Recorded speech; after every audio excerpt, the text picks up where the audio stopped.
You're listening to the Matthew Sermon Series at Sojourn East.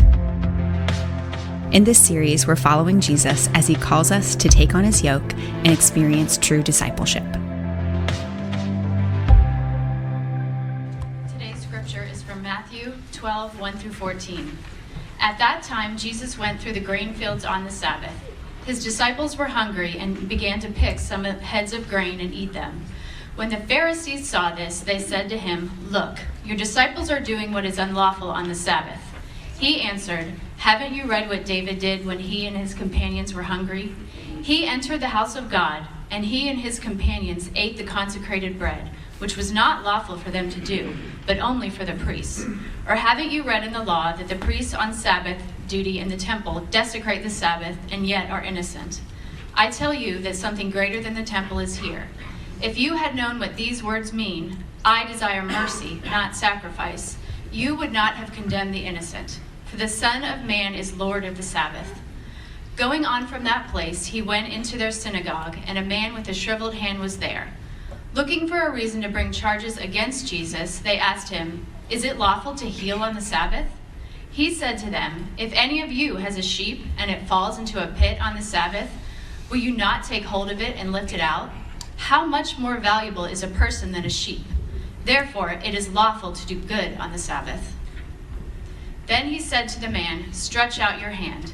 So he stretched it out, and it was completely restored, just as sound as the other. But the Pharisees went out and plotted how they might kill Jesus. This is the word of the Lord. You may be seated. Good morning. You know, modern life is very complicated. And the older we get, the more we realize that even if you want to do the right thing, it's often very hard to decide what the right thing to do is. Maybe you're facing the choice between two different jobs that both have pros and cons, or maybe you're trying to decide how to school your children or where to go to school yourself. And in both these situations, the choices are not moral, they're not right or wrong, but they can still be very difficult to know what to do. But sometimes we face even more complicated situations where you have two goods, two right things to do that actually conflict with each other. Sometimes the choice of doing one of the good things means you have to violate doing the other good thing. And when this happens, we call this an ethical dilemma or a moral dilemma. Now, some of them are small and maybe don't have a great consequence, like when your wife or friend comes out of the dressing room and says, "How do I look? Does this look good on me?" You face one of the moral dilemmas of the conflict between maybe total honesty and maybe sleeping on the couch and being a good encourager as well. But that's a small one. Some ethical dilemmas are much weightier. Ethical dilemmas are so important that philosophers and theologians have often thought through these and present them as examples to help us think through how do you make decisions about what's right and wrong.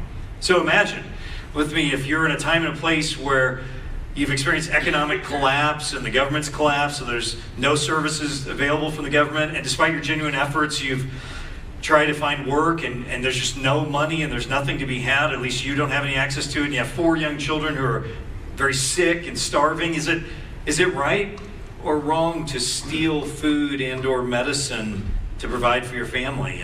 And why or why not? How would you figure that out?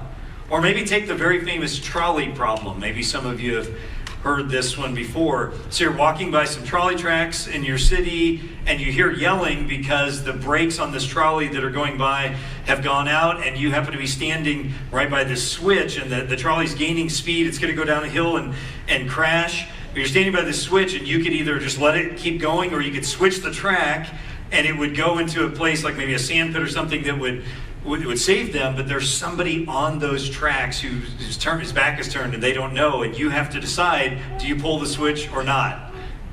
And why or why not? What if there's 5 people on the trolley and 2 people, or 5 people and 4 people, 5 and 5? Or what if you know some of the people? Or what if they are doctors or lawyers or garbage collectors or criminals or terminally ill? Does all that matter?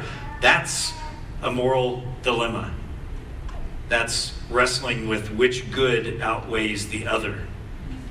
Maybe a bit more realistically, just this week I heard on the news, and maybe you did as well, about a business now that's contracting with school districts so that they can monitor all the texts and messages that are happening on the devices of all the K-12 students at that school. And their purpose is to look for suicide prevention as well as school violence threats. And that's good. But the dilemma is, what about privacy rights? And what about if the monitoring picks up nonviolent crimes like drugs or other illegal activities? Are those going to be reported? Do you have access to monitor people like that? All these kind of things. That's a real example of a moral dilemma. Well, it turns out, friends, that the Bible, which is a very sophisticated and thoughtful book, has some moral dilemmas in it as well, as we'll see in just a moment. And today we're continuing in the Gospel of Matthew, and we've reached this point to the wonderful chapter 12.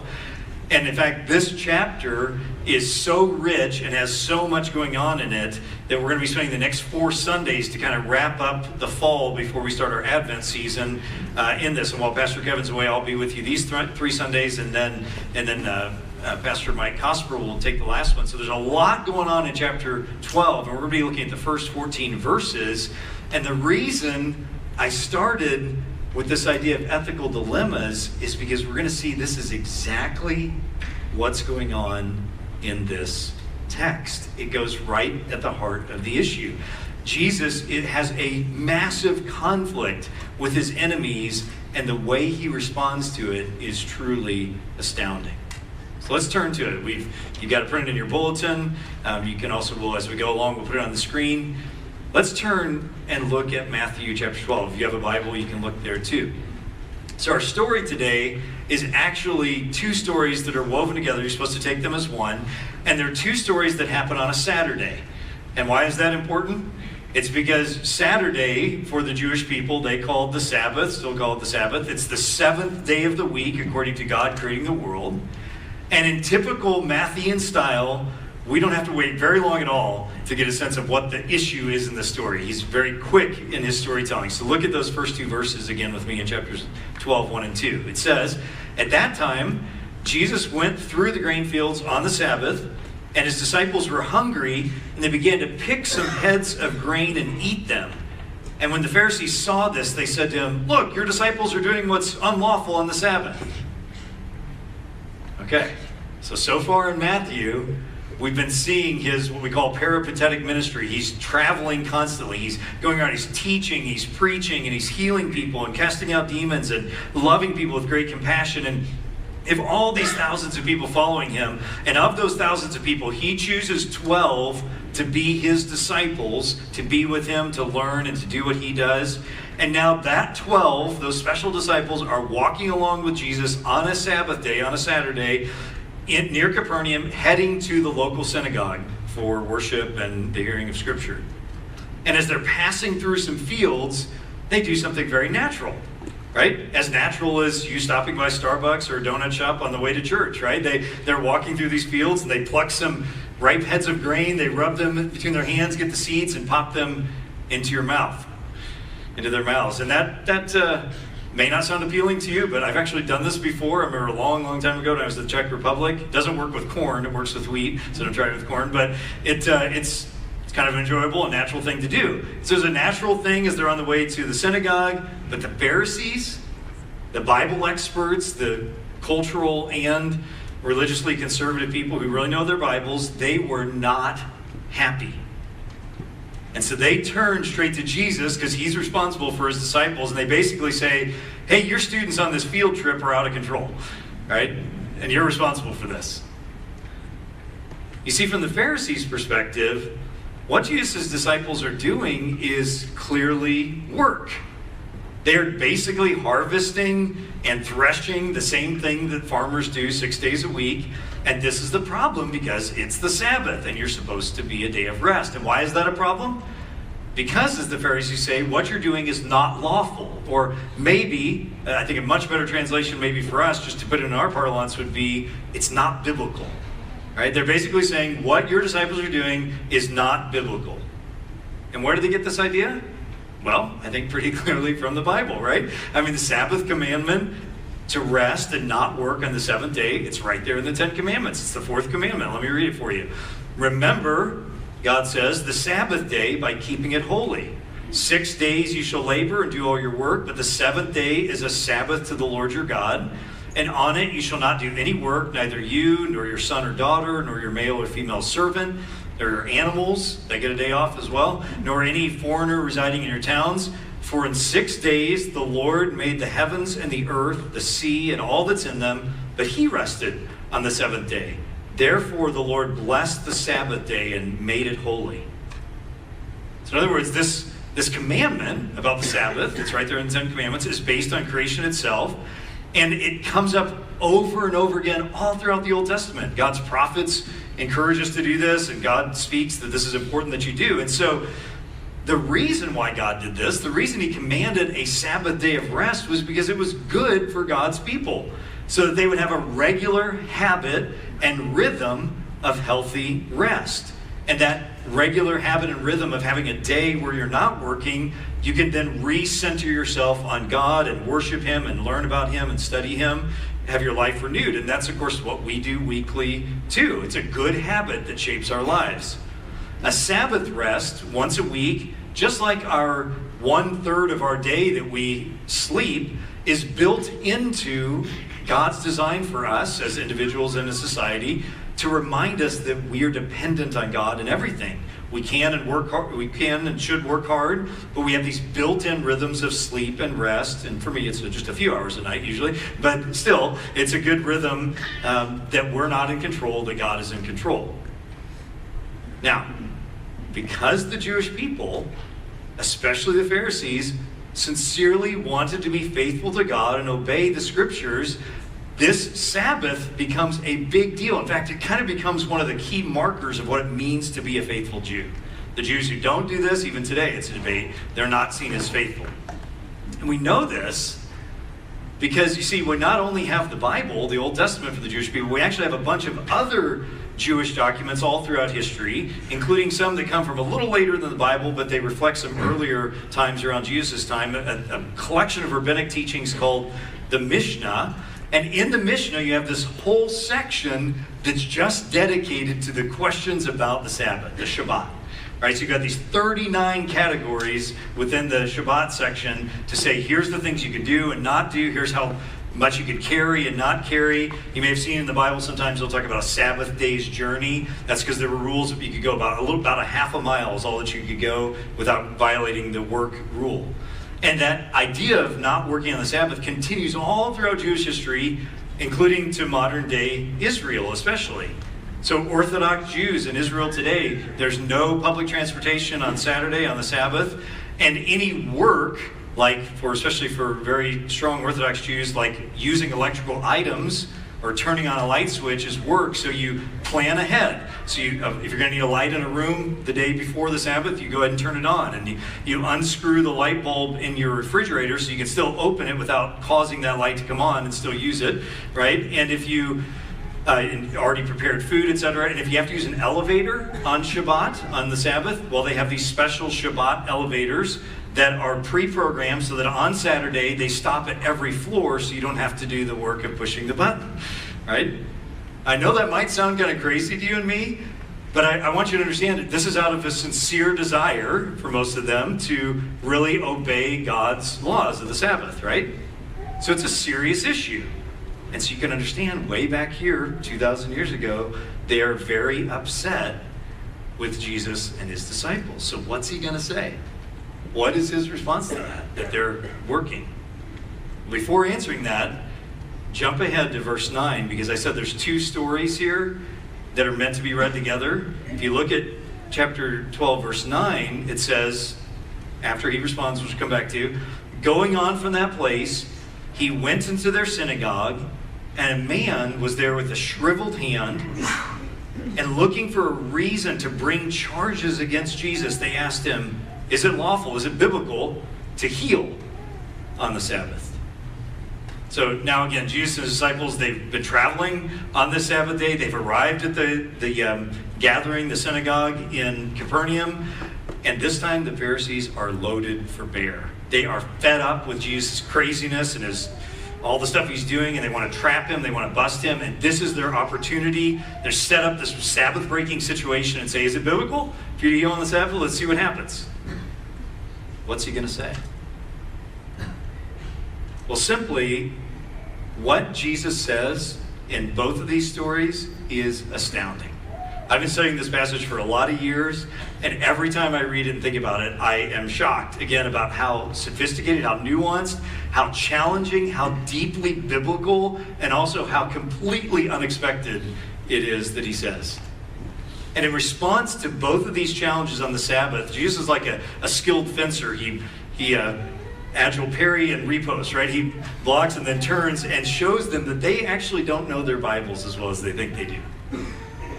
So let's look at his response. There's several things he says. Let's look at it. First response is in verses 3 and 4. He says, is this biblical? He says, haven't you read what David did when he and his companions were hungry? How he entered the house of God and he and his companions ate the consecrated bread, which was not lawful for them to do, but only the priests. So the first response Jesus gives, he goes straight to the Bible, to a story from 1 Samuel 21, where David and his companions, maybe we could even say his disciples, were on the run from the crazy King Saul. If you remember that story or don't know it, it's that God had anointed King David to be the next king, but it took 10 years or so where David is fearing for his life, and where crazy King Saul, who is unfaithful to God, is trying to kill David. So he's got 10 years, and all these people are following David, like disciples, like crowds, and he's in desperate need. He's in the wilderness, and at one point they end up at Nob, and they go to the priest, Ahimelech, there, and say, we don't have anything to eat. And the priest says, well, all I have is the consecrated bread that only the priests are supposed to eat. And he gives it to them. And they eat this bread that only the priests are supposed to eat. Now, Jesus uses this very interesting story to begin to push and prod, because you see, David is never condemned for this. And there's even some other complications in the story if you go back and read it. The point is not that the analogy is 100% direct. It's that there's something going on where David, within the law, can break the law because there's something deeper. There's a deeper need going on. Okay, so that's maybe feels a little weird, kind of weird story. So that's the first response he makes. Look at his second response, verses 5 and 6. Or haven't you read in the law that the priests who are on Sabbath duty in the temple desecrate the Sabbath, and yet they're innocent? I tell you that something greater than the temple is here. So first, Jesus gives a story from the prophets, basically. That's what Samuel would have been considered. And now he turns straight to the law. If that wasn't convincing enough from the prophets, I'll show you something from the law. And he points out that God has established that there's a certain group of people who are priests, who are called upon, and to be obedient to God, they have to perform certain rituals, like putting out the showbread and butchering certain animals and circumcising a boy on the 8th day and certain holidays, etc. And when they do those duties, sometimes they will conflict. In fact, every Sabbath they'll conflict, because the priests then have to do work that, being a human, they're not supposed to do, but being a priest, they're commanded to do. And so again, it's one of these moral dilemmas. There's two good things, and as he says, they actually desecrate the Sabbath when they do it, yet they are innocent. So another interesting example, right? And then Jesus doesn't stop there. He even goes farther and said, and there's something greater than the temple here. We'll come back to that. So again, Jesus is pointing out that some moral dilemmas are like baked right into God's law and what God's people have to do to be faithful. That's not all he says. Look at verse 7, third response. Then he says, if you had known what the words mean, I desire mercy, not sacrifice, you would not have condemned the innocent. So first he starts with the prophets, then he goes to the law. Now he goes to Hosea, a text that Matthew and Jesus particularly love. It's used earlier in the book as well. And he quotes this very intriguing verse that you and I need to feel the weight of. Basically what it's saying is, God has established an order for his people with a bunch of details about worship and obedience, and that's what kind of sacrifice means here. It's all the things that God has commanded, all the duties we're supposed to do. And within that system, God himself says, I actually desire mercy or compassion towards other people more than this very same thing that I've already established and said you have to do. The point is, it may be shocking to us, is that God is saying through Hosea that there's something that is more important than just a meticulous obeying of all the details, the meticulous doing what is right. It is love and compassion and mercy for others. And in fact, we know this is exactly what Jesus means, because later on in the book, when he's in the sharpest conflict with the Pharisees in chapter 23, he says this crucial thing in Matthew 23:23, easy to remember. He says, woe to you, scribes and Pharisees, same people, hypocrites, for you tithe mint and dill and cumin. So that's like just a metaphor for like the super details you pay attention to. But you've neglected, look at those words, the weightier matters of the law, justice, or I think maybe better, righteousness, and mercy and faithfulness. These you ought to have done without neglecting to others. You blind guides, straining out a gnat and swallowing a camel. That's where that comes from. Have you ever heard that phrase? So are you starting to see a pattern yet?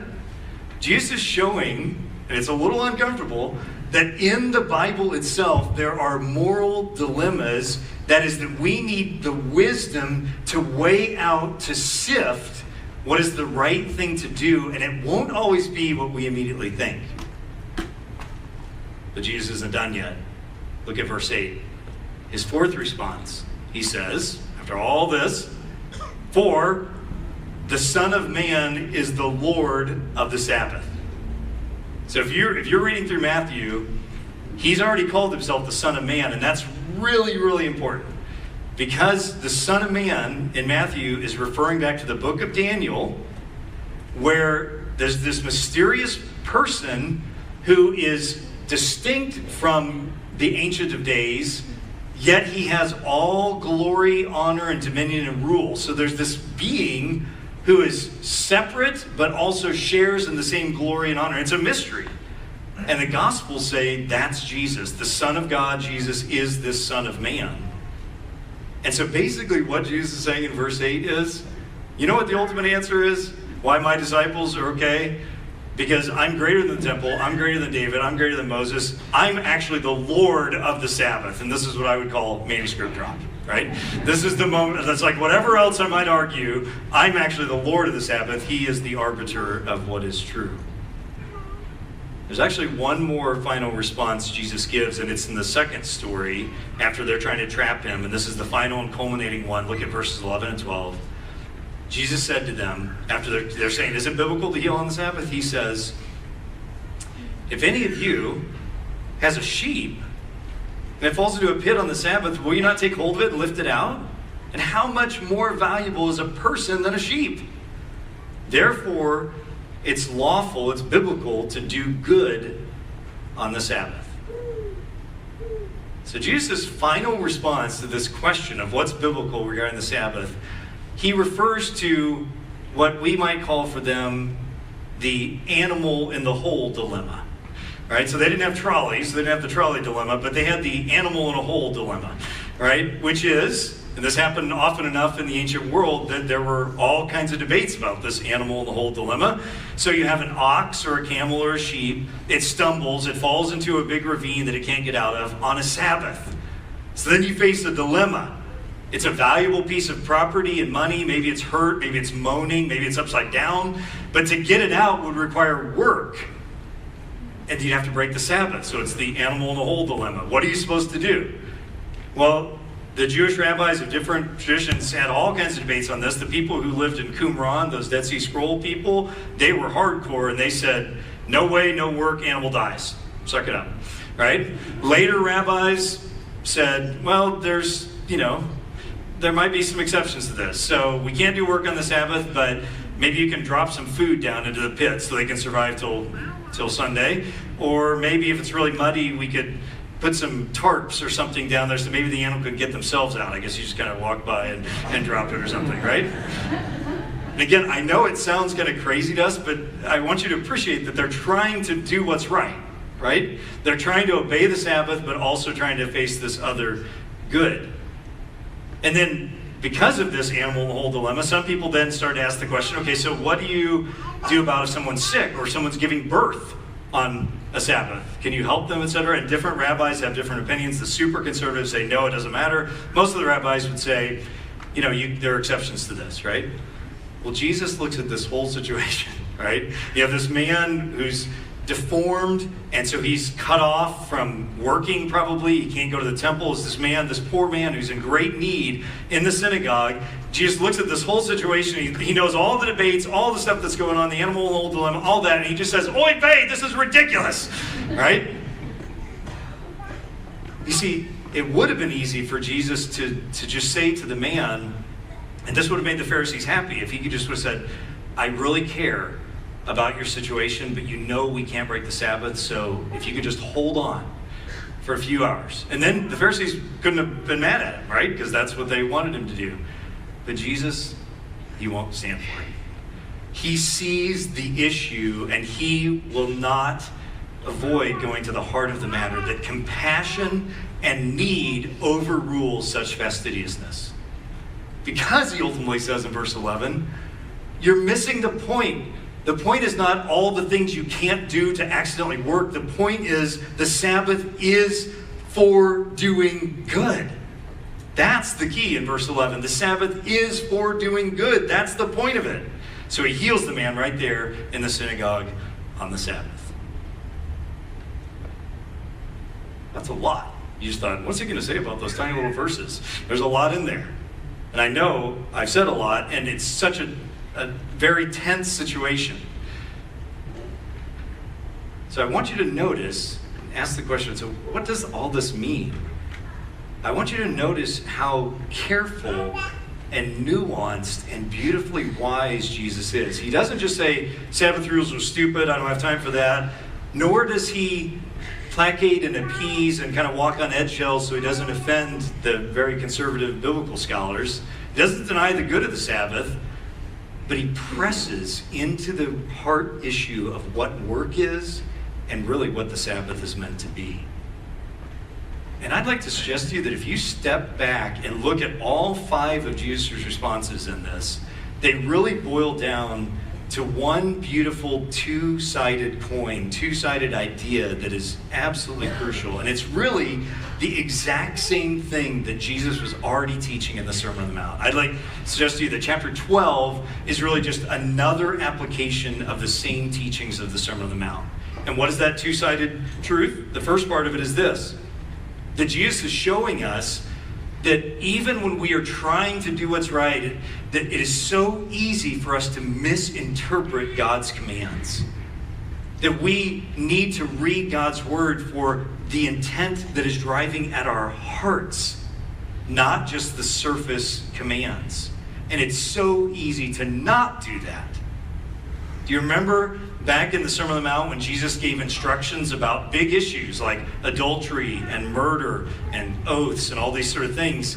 Recall that he taught there that it is possible to obey the exterior things without doing the really important thing, the heart level response to God. Because God's point in giving commands about adultery and murder, etc., is that he wants to get our hearts and shape our hearts, and everything in us tends to just kind of keep things on the surface and just be content if we're obeying the outside. And I would like to suggest to you that the very same thing Jesus just taught about the 6th, 7th, and 8th commandments back in chapter 5, he's now applying to the 4th commandment.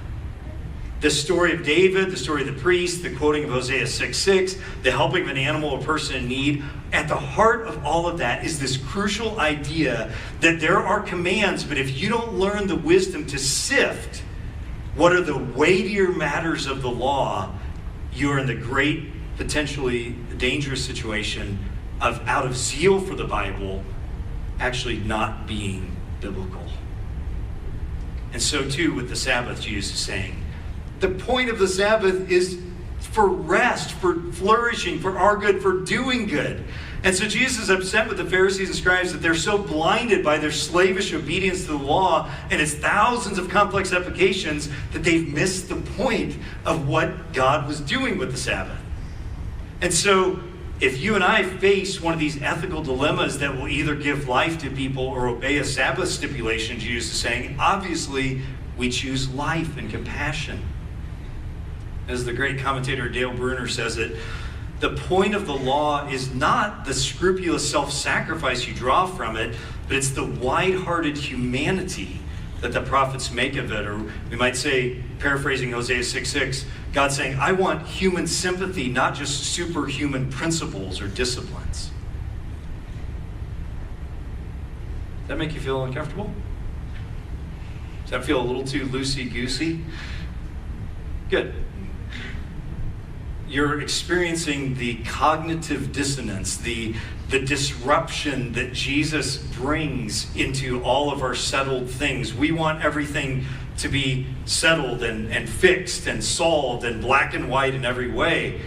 And there's clearly right and wrong, but what he's doing is he's creating a discomfort for us to recognize that having everything nailed down and staying on the surface of what God is about and not learning to weigh and weight which things are more important is not what God wants of us. We need to feel the pinch of this text. That's not the only thing going on. That's one side of it, is he's showing us that we've got to care about the heart of God's law. But the other thing of it is this. Just like in the Sermon on the Mount, Jesus is saying, by his coming into the world, he is transforming all of God's teachings through this. His incarnation and life and death and resurrection and ascension completely transforms history and humanity's relationship to God. And so that's what he's saying in verse 6 when he said something greater than the temple is here. Yeah, it was true in the Old Testament, but I'm telling you something more than the temple is here. And when he says the Son of Man is the Lord of the Sabbath again, he is saying something so much more than just affirming the heart intent of the law. He's saying, I am now in charge of everything. And this is exactly what we saw in the Sermon on the Mount. Do you remember when he's teaching about the law and he says, you've heard it said, now I say to you. Right? No prophet would say that. That's only the Christ can say that. And then at the end of the sermon in chapter 7, go back and read it, he says, anyone who hears and obeys these words of mine. In other words, he now, as the Son of God incarnate, is the ultimate revelation of what God wants for his people. And so he says, do you want to know why it's okay for my disciples to eat and to work in this sense on the Sabbath? It's because I have transformed everything. And how does he transform it? Well, this is why it connects. There's a bad chapter break here between chapters 11 and 12 because there's not a chapter break in Matthew's eyes. If you think back to the end of chapter 11 that our dear brother Eric preached on last week, how does Jesus transform the Sabbath? He says, come to me, all who are weary and heavy laden, and I will give you. He gives the Sabbath in himself. Take my yoke upon you, for it's easy and light, and you will find rest for your souls. He is taking upon himself and transforming what God's will for us is. So that's a lot. I know. Maybe you feel overwhelmed by all the stuff I just said. Go back and listen to the sermon on half speed if that would help. That'd be fine. But as I prayed through this text and wrote this sermon, my heart was, God, I don't want to just give them a bunch of interesting stuff to know, which could be helpful. I really care about this impacting our lives. And so I just want to invite you today to take Jesus' yoke upon you, to invite you into his way of wisdom, his way of seeing and being in the world.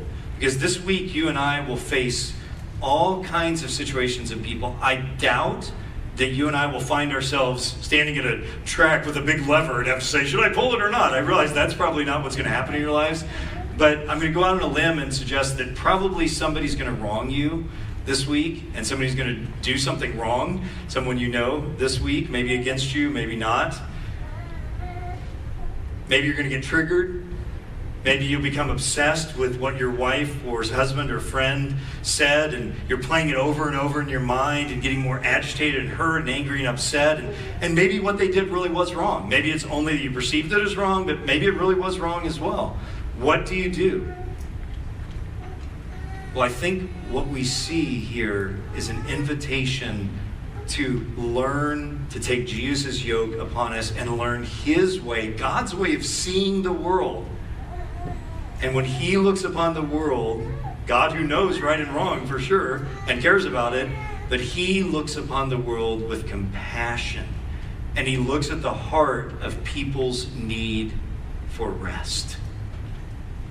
And you are going to run into people this week that need rest and love and undeserved grace. And to be a follower of Jesus means that we be instruments of God's compassion, mercy, kindness, and love, because those are the weightier matters of the law. And maybe once you've done that work in your own soul, maybe there's still a time to call someone out or something. I guarantee it's not as often as you think it is, right? Because the tendency in all of us is to focus on the externals rather than internals, especially if you are, in my own personal personality type group, if you're a SFTR, a stickler for the rules, right? Maybe you're a particularist, an Enneagram 1, a firstborn. Maybe you had so much chaos in your childhood or now that you just feel this, you've got to have order and everything has to be ordered, right? If that's true of you, and that's true of all of us to some degree, but some of you are particularly true that way, I would imagine that's probably worked out well for you financially and career-wise, but maybe not so much relationally. Can I get a witness? Especially to whatever degree that's how we find ourselves showing up. This text should make us feel a little uncomfortable today. All of us, and some of us in particular, because Jesus is pushing us to see that some things matter than others, and particularly love, mercy, and compassion towards those in need sometimes will actually override our free-stride, bubble-wrapped, measurable ethics and morality. As again Dale Bruner says, surprisingly, a lot of times a biblical seriousness that's anxious to protect the Bible's message, which is a good thing, can ironically and sadly damage that message, and that our kind of a biblicism can actually be what we see Jesus fighting against in the Bible a lot of times. And so I just want to invite you, not to kind of a relativism, nothing matters or nothing's right or wrong, but to a learning of how God sees the world and learning to take his yoke upon you. And as we come to the conclusion of our service, we love here at Sojourn to end not just with a call, but to remind us that this is all possible because these elements at the table, these images, remind us that Jesus has entered the world when we were dead and has carved a new way of being alive and a new way of being human and a new way of relating to God and to each other. And there's actually one verse in our text that we didn't say anything about yet, and it's the very last one. Because there's really two responses to Jesus' strong teaching and unsettling teaching here in chapter 12. In verse 14, it says that the Pharisees, when they heard this, it was the straw that broke the camel's back. They said, "We're going to kill him." This was so unsettling to them. But there's another response. It's the man to whom Jesus says, "Stretch out your hand." And today, friends, if you don't feel like I can't handle anybody telling me to do anything else, I'm overwhelmed already. That's where you are, wherever you are today. I want you to see this picture of Jesus looking upon this man and saying, just stretch out your hand. If that's all you got, that's fine. And he does. And in great compassion, he experiences the healing of the Lord. And that healing is possible because on the night that Jesus was betrayed, he took bread and he broke it and he gave it to his disciples and said, this is an image of what's about to happen that, again, creates a new relationship. And so too, the wine that is poured out represents his blood. And so we are very glad at the end of a service to refocus our hearts on that truth. And how we practice this here in our church is that if you're a baptized Christian, we are thrilled that you're here, and we'd invite you to come forward and partake of this. You just take a piece of the bread and rip it off and then dip it in the wine or the juice. And as you do that, I'd invite you to just think of yourself stretching forth your hand to the Lord and finding his compassionate healing. Let me pray for us. I'm Kevin Jameson, lead pastor at Sojourn East. Thanks for listening. For more sermons, info about our church, and ways you can support the ministry of Sojourn East, visit sojournchurch.com/east.